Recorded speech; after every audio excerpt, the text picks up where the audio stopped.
So hi guys, welcome back to my to videos. तो इस video में दोस्तों डिस्कस करने वाले हैं यहाँ पर कुछ इंपॉर्टेंट कंपनीज को और उनसे रिलेटेड कुछ इंपॉर्टेंट अपडेट्स हैं जिसकी बात करेंगे इस वीडियो में। तो चलिए दोस्तों वीडियो की शुरुआत करते हैं। सबसे पहले कंपनी को डिस्कस करते हैं। पहली कंपनी का नाम है जियो फाइनेंशियल सर्विसेज लिमिटेड। बट इसको डिस्कस करने से पहले दोस्तों, अगर आपने अभी तक चैनल को सब्सक्राइब नहीं किया है तो चैनल को सब्सक्राइब करके बेल आइकन को प्रेस कर लो और टेलीग्राम चैनल को भी ज्वाइन कर लो, जिसका लिंक आपको डिस्क्रिप्शन में देखने को मिल जाएगा। और दोस्तों एक डिस्क्लेमर भी है, जितनी भी कंपनी से रिलेटेड न्यूज़ एंड अपडेट्स हम लोग कवर करेंगे वो सारी न्यूज़ एंड अपडेट्स सिर्फ और सिर्फ एजुकेशन पर्पस के लिए, सीखने के लिए। तो इसको किसी भी तरह का इन्वेस्टमेंट एडवाइस मत समझना, आप खुद से रिसर्च और एनालिसिस भी कर सकते हैं। तो चलिए दोस्तों वीडियो की शुरुआत करते हैं। सबसे पहले बात करते हैं जियो फाइनेंशियल सर्विसेज से रिलेटेड कुछ इंपॉर्टेंट न्यूज़ एंड अपडेट्स के बारे में। सो दोस्तों, अगर हम जियो फाइनेंशियल सर्विसेज की बात करें तो अब तक इस कंपनी से रिलेटेड जितनी भी न्यूज़ हमें सुनने को मिली है वो सारी न्यूज़ हमें कंपनी की सब्सिडरी से रिलेटेड तो सुनने को मिला नहीं है। कंपनी के जॉइंट वेंचर से रिलेटेड हमें न्यूज़ सुनने को मिली है। एक न्यूज़ हमें कंपनी के सब्सिडरी से रिलेटेड देखने को मिला था और वो न्यूज़ था अलायंस ग्रुप का पार्टनरशिप का जियो फाइनेंशियल सर्विसेज के साथ। बट वो भी कोई ऑफिशियल खबर है थी नहीं। बट फिर भी जियो फाइनेंशियल सर्विसेज का जो करंट मार्केट कैप है वो हमें 2 लाख करोड़ से भी ऊपर का देखने को मिलता है। अगर कंपनी के पूरे साल के रेवेन्यू को देखोगे, यानी कि कंपनी के P&L को जब आप देखोगे, 2025 के फाइनेंशियल ईयर में कंपनी ने 2043 करोड़ का रेवेन्यू रिपोर्ट किया था। अब मेनली जो भी कंपनी इतना रेवेन्यू रिपोर्ट करती है उस कंपनी का मार्केट कैप हमें 2 लाख करोड़ तो बिल्कुल भी देखने को नहीं मिलता। बट फिर भी इस कंपनी का मार्केट कैप 2 लाख करोड़ या फिर उससे ज़्यादा इसलिए दिखता है क्योंकि रिलायंस की कंपनी है, पैसा बहुत है, इस वजह से एक्सपेक्टेशन भी बहुत है। अब उस एक्सपेक्टेशन को फुलफिल करने के लिए जियो फाइनेंशियल सर्विसेज की तरफ से कुछ इंपॉर्टेंट न्यूज़ हमें सुनने को मिल रही है। न्यूज़ फिलहाल दोस्तों ये है कि जियो फाइनेंशियल सर्विसेज की जो जॉइंट वेंचर है जियो ब्लैक रॉक लिमिटेड, जो कि AMC बिजनेस में काम करती है, उसने 17,800 करोड़ से भी ज़्यादा रेस कर लिया है, यानी कि फ़ंड रेस कर लिया है, बोल सकते हैं थ्रू अपने न्यू फंड डेब्यू के ज़रिए। यानी कि बोल सकते हैं जियो फाइनेंशियल सर्विसेज की जो जॉइंट वेंचर है जियो ब्लैक रॉक एसेट मैनेजमेंट, उन्होंने 3 फंड लॉन्च किया था म्यूचुअल फंड इंडस्ट्रीज़ के लिए। तो कोई भी म्यूचुअल फंड इंडस्ट्री में फ़ंड लॉन्च होता है तो NFO के ज़रिए वो फंड हाउसेस एक पैसा रेस करती है। अब वो पैसा जियो ब्लैक रॉक लिमिटेड के पास 17,800 करोड़ का गया है, या फिर उससे थोड़ा ज़्यादा है, ऐसा हम बोल सकते हैं। तो डेब्यू अगर देखा जाए तो काफ़ी अच्छी हमें देखने को मिली है, ऐसा भी हम बोल सकते हैं। और ये डेब्यू की वजह से 17,800 करोड़ का जो नंबर इन्होंने रेस किया है, इसके वजह से ये टॉप 35 फंड हाउसेस में भी आ चुकी है। तो बोल सकते हैं कि AMC बिजनेस में काफ़ी अच्छा खासा कलेक्शन हमें इनके फंड का देखने को मिला है। अब देखा जाए तो बड़ी कंपनी है, इस वजह से कन्विक्शन बड़ा है। बट हाँ, इस चीज़ को ध्यान में रखना कि बड़ी कंपनी है, इस वजह से एक बड़ा फंड तो स्टार्टिंग में इन्होंने अपने रेपुटेशन के बेसिस पे, नाम के बेसिस पे रेस कर लिया। बट यहाँ से अगर इनको ग्रो करना है तो अच्छे रिटर्न्स भी देने पड़ेंगे। अगर अच्छे रिटर्न्स देंगे तो ये 17,800 करोड़ का नंबर 70,000 करोड़ में भी जा सकता है। तो कंपनी को यहाँ से अब अच्छा बिजनेस करना है। नाम के बेसिस पे बिजनेस हमेशा नहीं चलता, काम के बेसिस पे चलता है। तो नाम के बेसिस पे तो अच्छी शुरुआत हो गई, अब काम अच्छा करना पड़ेगा, ऐसा भी हम बोल सकते हैं। अभी के टाइम पे देखोगे तो कंपनी आपको 3 फंड ही रेस करते हुए दिखी है ना, जो कि बेसिकली शॉर्ट टर्म में जो इनकम खोजते हैं उनके लिए है। और आगे चलकर रिपोर्ट यहाँ पर ये भी कह रही हैं, या फिर आप उसको सोर्स बोल सकते हैं, आगे चलकर जियो ब्लैक रॉक 8 मोर फंड लॉन्च करता हुआ नजर आएगा, जिसका एंट्री पॉइंट आपको सिर्फ 500 रुपये से देखने को मिलने वाली है। तो एक तरह से देखा जाए तो ये भी एक बड़ी खबर हो सकती है अगर ये ऑफिशियल हो जाता है। तो अभी के टाइम पे तो सिर्फ 3 फंड है, हो सकता है कि आगे चलकर हमें 8 और फंड आते हुए देखने को मिल जाए। और कुछ रिपोर्ट्स तो दोस्तों यहाँ पर ये भी क्लेम कर रही है कि nearly dozen equity and debt fund हमें देखने को मिल सकता है इस साल के एंड तक। डजन मतलब 12 इक्विटी और डेट फंड की बात हो रही है, यानी कि 12 टोटल फंड हमें इस साल के एंड तक इस कंपनी की तरफ से इंट्रोड्यूस होते हुए नजर आ सकते हैं।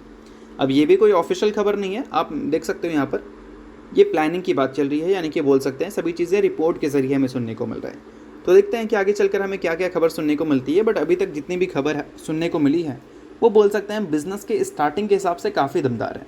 अब देखते हैं कि कंपनी काम कैसा करती है, काम के बेसिस पे आप यहाँ पर बिज़नेस में ग्रोथ या फिर डी ग्रोथ हमें देखने को मिलेगा, या फिर कंसोलिडेशन जो हम बोल सकते हैं। अब इन सारी चीज़ों के बाद दोस्तों एक और न्यूज़ आनी अभी बाकी है, और वो न्यूज़ हमें ब्रोकिंग बिजनेस से रिलेटेड देखने को मिलेगा। जियो ब्लैक रॉक अभी जो न्यूज़ की वजह से फेमस हुई थी वो AMC बिजनेस का था, यानी कि म्यूचुअल फंड बिजनेस का। बट स्टॉक मार्केट में बोल सकते हैं जो कंपनी ब्रोकिंग बिजनेस करती है उसका भी हाल पिछले कुछ टाइम में कुछ खास अच्छा हमें देखने को मिला नहीं है। काफ़ी सारे रेगुलेशन जो सेबी की तरफ से आते हुए देखने को मिले, उस वजह से अब जियो ब्लैक रॉक जो लाइसेंस अभी रिसेंटली ली थी अपने ब्रोकिंग बिजनेस को शुरू करने के लिए, अब इससे रिलेटेड अपडेट अब हमें जल्द ही देखने को मिल जाती है, तो ऑब्वियस सी बात है कि उसको भी हम अच्छा न्यूज़ कंसिडर कर सकते हैं। अब ये जो सारी चीज़ें हैं दोस्तों, इन सारी चीज़ों की वजह से काफ़ी सारे लोग उम्मीद करेंगे कि इस बार Q1 के जो रिजल्ट हैं वो हमें काफ़ी ज़्यादा अच्छे देखने को मिलेंगे, बट ऐसा नहीं है। जितने भी न्यूज़ हमें सुनने को मिली वो सब Q1 में नहीं, Q2 में देखने को मिला है, यानी कि दूसरे क्वार्टर के स्टार्टिंग में दिखने को मिला है। तो इसका मतलब ये है कि Q1 से कुछ हम खास उम्मीद नहीं कर सकते, बट हाँ Q2 में एक्सपेक्टेशन जो है वो थोड़ी सी बेटर हमें देखने को मिलेगा इससे पहले जितने भी क्वार्टर्स कंपनी ने रिपोर्ट किए हैं उसके कंपैरिजन में। तो देखते हैं कि Q1 तो कंपनी का फ्लैट आने के चांसेस ही हैं, बट Q2 में कंपनी के रिजल्ट हमें कैसे देखने को मिलते हैं। और साथ में कंपनी का जो Q1 का शेयर होल्डिंग पैटर्न होगा वो भी इंपॉर्टेंट रहेगा, क्योंकि Q4 का जो शेयर होल्डिंग पैटर्न अपडेट हुआ था वहाँ पर FIS के इंटरेस्ट हमें कुछ खास अच्छी देखने को मिली नहीं थी इस कंपनी में। DIS ने अच्छा स्ट्रॉन्ग पोजीशन मेंटेन किया था, अपने स्टेक को इंक्रीज़ भी किया था, बट FIS बहुत ज़्यादा मैटर करती है, क्योंकि दोस्तों FIS मेनली उन कंपनीज़ में इन्वेस्टमेंट करना प्रेफर करती है जो कंपनी के ग्रोथ अच्छे रहते हैं।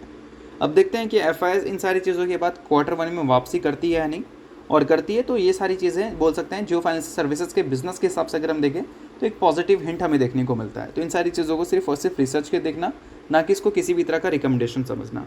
तो अब दोस्तों वीडियो में आगे बढ़ने से पहले बात कर लेते हैं एक टेलीग्राम चैनल के बारे में, जो कि सेबी रजिस्टर्ड टेलीग्राम चैनल है जिसका नाम है ट्रेडर पाजी। इनका रजिस्ट्रेशन नंबर आप यहाँ पर नोट कर सकते हैं। 8 साल से भी ज़्यादा का एक्सपीरियंस है इनको ऑप्शन एंड स्विंग ट्रेडिंग में, और 3000 से भी ज़्यादा लोगों को ये ट्रेंड कर चुके हैं जो कि ऑप्शन एंड स्विंग ट्रेडिंग में ही है। तो इनके टेलीग्राम चैनल का लिंक आपको डिस्क्रिप्शन में देखने को मिलेगा, जिसको चाहो तो आप ज्वाइन कर सकते हो। अब ज्वाइन करने का सबसे बड़ा बेनिफिट क्या है, तो सबसे बड़ा बेनिफिट ये है कि सेबी रजिस्टर्ड टेलीग्राम चैनल है, तो सेबी रजिस्टर्ड रिसर्च एनालिस्ट के द्वारा जितने भी रिसर्च होते हैं कंपनी से रिलेटेड वो आपको यहाँ पर बिल्कुल फ्री ऑफ कॉस्ट देखने को मिलते हैं। काफ़ी सारी कंपनी के चार्ट्स को अच्छी तरह से रिसर्च कर आपको अपडेट होता हुआ देखने को मिलेगा यहाँ पर बिल्कुल फ्री ऑफ कॉस्ट, और इनके साथ आपको काफ़ी सारे कॉल्स वगैरह भी देखने को मिलते हैं जो कि बिल्कुल फ्री ऑफ कॉस्ट रहता है। तो ये सारी चीज़ों का अगर आप बेनिफिट लेना चाहते हैं तो लिंक आपको डिस्क्रिप्शन में दिख जाएगा, लिंक के थ्रू जाकर चैनल को ज्वाइन कर लो। तो चलिए दोस्तों बात करते हैं अगली कंपनी के बारे में। सो अगली कंपनी का नाम है इन्फोसिस लिमिटेड। अगर दोस्तों इन्फोसिस की बात करें तो जल्द ही इन्फोसिस आपको क्वार्टरली रिजल्ट अपना रिपोर्ट करते हुए देखने को मिलेगी। रिजल्ट की अगर हम डेट की बात करें तो वो हमें 23 जुलाई को आता हुआ देखने को मिलेगा, बट कल के दिन दोस्तों इन्फोसिस फोकस में रहेगी रिजल्ट की वजह से ही, बट कल इसका रिजल्ट हमें देखने को नहीं मिलने वाला है। इन्फोसिस से जो बड़ी कंपनी है यानी कि TCS, उसके रिजल्ट हमें देखने को मिलने वाले हैं, और इस बार उम्मीद किया गया है कि IT इंडस्ट्री इस बार Q1 में जो रेवेन्यू रिपोर्ट करेगी वो ईयर ऑन ईयर बेसिस पर अगर हम देखें तो 6% से ग्रो होकर आएगा, और वही रेंज के आसपास के प्रॉफिट की एक्सपेक्टेशन भी है, और वही रेंज के आसपास की EBITDA की भी एक्सपेक्टेशन है। और दोस्तों अगर हम इन्फोसिस के पिछले फाइनेंशियल ईयर की बात करें यानी कि 2025 की पूरा साल की बात करें तो वहाँ पर कंपनी ने जो अपने रेवेन्यू रिपोर्ट किए थे वो ईयर ऑन ईयर बेसिस पे करीब 6% से ग्रो करते हुए नजर आए थे, और 2026 के फाइनेंशियल ईयर को लेकर इन्फोसिस की जो एक्सपेक्टेशन है अपने बिजनेस से वो इसका आधा है, ऐसा भी आप बोल सकते हैं। तो इस चीज़ को आप कंपनी के गाइडेंस से ही समझ लो। देखो यहाँ पर कंपनी के मैनेजमेंट ने ही बोला था कि 2026 के फाइनेंशियल ईयर में कंपनी का जो रेवेन्यू ग्रोथ है कॉन्स्टेंट करेंसी के टर्म में वो 0% से लेकर 3% तक हमें देखने को मिल सकती है, यानी कि मैक्सिमम ग्रोथ जो देखने को मिलेगा वो 3% तक रहेगा, और हो सकता है कि कंपनी कोई ग्रोथ भी रिपोर्ट करती हुई ना दिखे। जो पिछले साल का रेवेन्यू था हो सकता है इस साल भी उतना ही देखने को मिले। अब ये सारी चीज़ें चेंज भी हो सकती हैं।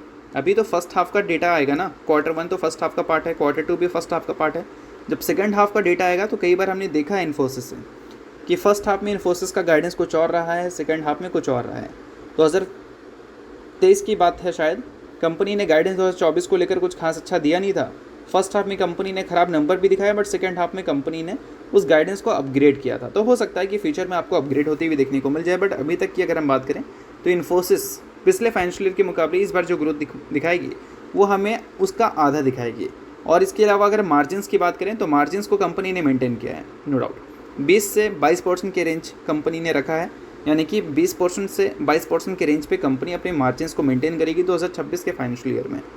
और इस कंपनी का जो शेयर होल्डिंग पैटर्न होगा Q1 का वो भी इंपॉर्टेंट होगा, क्योंकि अगर हम बात करें लास्ट क्वार्टर की यानी कि Q4 की, तो वहाँ पर FIS की स्टेक स्लाइटली हमें डिक्रीज़ होती हुई देखने को मिली थी, और DIS की स्टेक स्लाइटली हमें इंक्रीज़ होते हुए देखने को मिले थे। और पब्लिक स्टेक की बात करें तो Q3 में तो डिक्रीज़ हुआ था, जो कि एक अच्छी बात बोलते हैं मार्केट में, बट Q4 में वो स्टेक स्लाइटली इंक्रीज़ होता हुआ दिखा था, और प्रोमोटर के स्टेक भी स्लाइटली इंक्रीज़ होते हुए देखने को मिले थे। तो मिक्स चेंजेस था कंपनी के शेयर होल्डिंग पैटर्न में अगर हम बात करें Q4 के। अगर Q1 में कुछ चेंजेस हमें स्लाइटली बेटर देखने को मिले लाइक FIS की बाइंग, तो वो सारी चीज़ें एक अच्छा कंसिडर हो सकता है। और साथ में दोस्तों इन्फोसिस को ये भी ध्यान देना है कि पिछले फाइनेंशियल ईयर में रेवेन्यू तो सिंगल डिजिट में इसने ग्रो किया, बट प्रॉफिट का ग्रोथ रेट रेवेन्यू के कंपैरिजन में और भी कम था। तो इस चीज़ को कंपनी को बेटर करना पड़ेगा ताकि इन्वेस्टर्स को कोई दिक्कत ना हो कंपनी को बोल सकते हैं एनालिसिस करने में या फिर कंपनी के ग्रोथ को देखने में, ठीक है।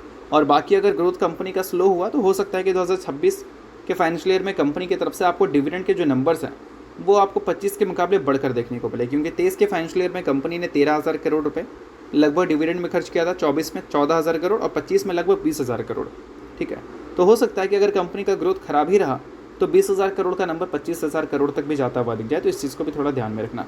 बाकी ये सारी चीज़ें कोई भी रिकमेंडेशन नहीं है, सभी चीज़ें सिर्फ और सिर्फ सीखने के लिए हैं, आप खुद का रिसर्च और एनालिसिस भी कर सकते हैं। तो चलिए बात करते हैं अगली कंपनी के बारे में। नाम है दोस्तों जायडस वेलनेस। रिसेंटली कंपनी ने 1:5 की रेशियो में स्प्लिट की अनाउंसमेंट की थी।